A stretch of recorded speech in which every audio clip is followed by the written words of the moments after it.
More and more cities are planning to pay their residents a significant amount of money each month. In this video, I will discussing how could you be receiving additional money from President Joe Biden's $1.9 trillion American Rescue Plan. Welcome back to my channel, everyone. This is your daily news report and stimulus check update. Thank you so much for being here. I will always be here to answer any stimulus check questions that you may have, so feel free to leave any questions in the comment section below. Okay, everyone. So about 159 million economic impact payments, totaling over $376 billion, have gone out to eligible Americans in the last month.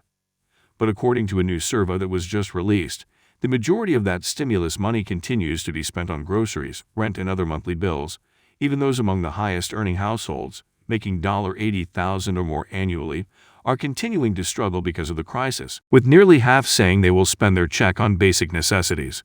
A chief financial analyst at Bankrate recently reported, more than 40% of households are earning less now than they were prior to the pandemic, and while that's highest among lower-income households, higher-income households have not been immune from that. More than half of the jobs lost last year have been recovered, but there are still nearly 9 million jobs that disappeared that haven't yet come back. There are 18 million Americans still drawing some form of unemployment compensation.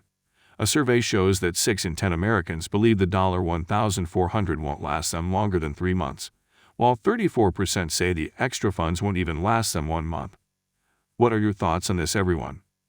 Leave them in the comments below. It is so terrible how stimulus checks are barely helping Americans right now. It is clear that a large number of Americans are going to use or have already used their stimulus money to pay for basic needs. If lawmakers do not pass another round of stimulus checks, millions of Americans will continue to struggle. But there is definitely still hope, everyone. Multiple senators have urged the Biden administration to include recurring relief payments and automatic unemployment insurance extensions in the Build Back Better plan. Last month, the senators wrote in a letter, "We are pleased that the American Rescue Plan included a one-time direct payment and an extension of federal unemployment insurance programs. A single direct payment will not last long for most families. And we are worried about the cliff facing unemployed workers when the unemployment insurance extensions expire on September 6th. This crisis is far from over, and families deserve certainty that they can put food on the table and keep a roof over their heads." I definitely agree with the senators. One stimulus check every couple of months is not going to help Americans. Recurring monthly payments need to be passed. Okay, so a Chicago alderman is pressing ahead this week with his plan for a guaranteed basic income program in the city of Chicago. This is similar to the mayor of Los Angeles' plan to provide $1,000 a month, no strings attached, to thousands of low-income households. Gilbert Villegas is a Chicago alderman that wants to use $30 million in federal pandemic recovery money to pay up to 5,000 Chicagoans $500 per month for a year. To qualify, applicants would need to have annual income of 300% or less of the federal poverty level, which Villegas said works out to $38,640 for a single person and $52,260 for 2 people. They also would need to be enrolled in city colleges of Chicago themselves, or have a dependent who is enrolled in city colleges or a Chicago public school, or is too young to be in elementary school. I would love to hear your thoughts on these new guaranteed basic income programs, everyone. I know some do support this, while others don't. Leave your thoughts in the comments below. Relief is also on the way for those who have fallen behind on their rent during this crisis. There's now more than $45 billion in rental assistance available, thanks to President Biden's $1.9 trillion American Rescue Plan. To qualify for rental assistance, at least one member in your household has to be eligible for unemployment benefits or attest in writing that they've lost income or incurred significant expenses due to the pandemic. You will also need to demonstrate a risk of homelessness, which may include a past due rent or utility notice.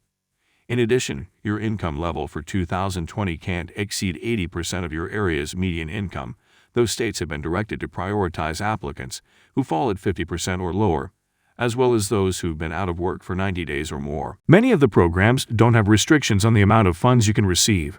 Instead, there will be a cap on how many months of rent you can get. Some programs allow for 12 months of housing payments.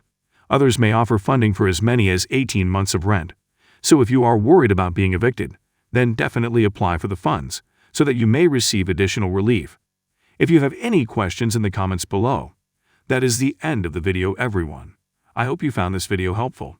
Make sure to enter the $75 Amazon gift card giveaway by subscribing to my channel, liking this video, sharing this video, and commenting below. We're going to have to reform Social Security. I was honestly dismayed at the opposition party on this front. The president put a proposal on the table. He indicated a great deal of flexibility. He even put forward Bob Posen's proposal of a, if you will, a graduated inflator rate for higher income people as a way to solve the problem, and laid that on the table. And the Democratic Party came back and said, "There's no problem.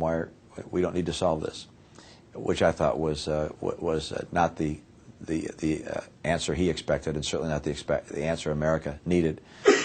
We can reform our Social Security program. There are a number of levers that we can pull.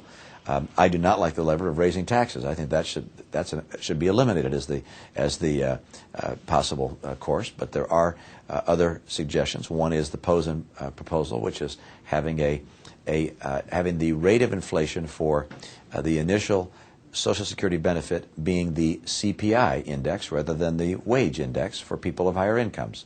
For the last year, the country has faced a daunting series of crises.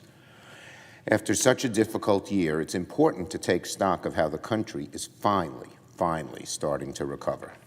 Over a month ago, Senate Democrats passed the American Rescue Plan, supercharging our nation's vaccination drive and putting thousands of dollars into the pockets of Americans who needed it most. Already, the benefits are pouring in.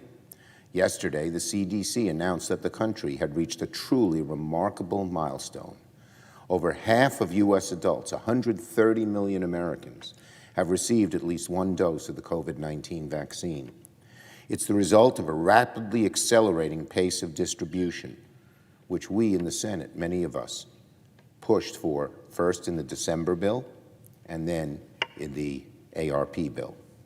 The country now averages over 3 million doses per day.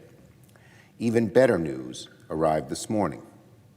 Starting today, every single adult in the United States is eligible to get vaccinated. Let me say that again. All U.S. adults in all 50 states, Washington, D.C., and Puerto Rico are now eligible to get the vaccine, meeting the deadline President Biden set just 2 weeks ago. I urge all Americans to go online, find a location where vaccines are being administered, and get the vaccine. Register, sign up, call in, do whatever you need to do to make yourself an appointment. This is about protecting yourself and protecting your families.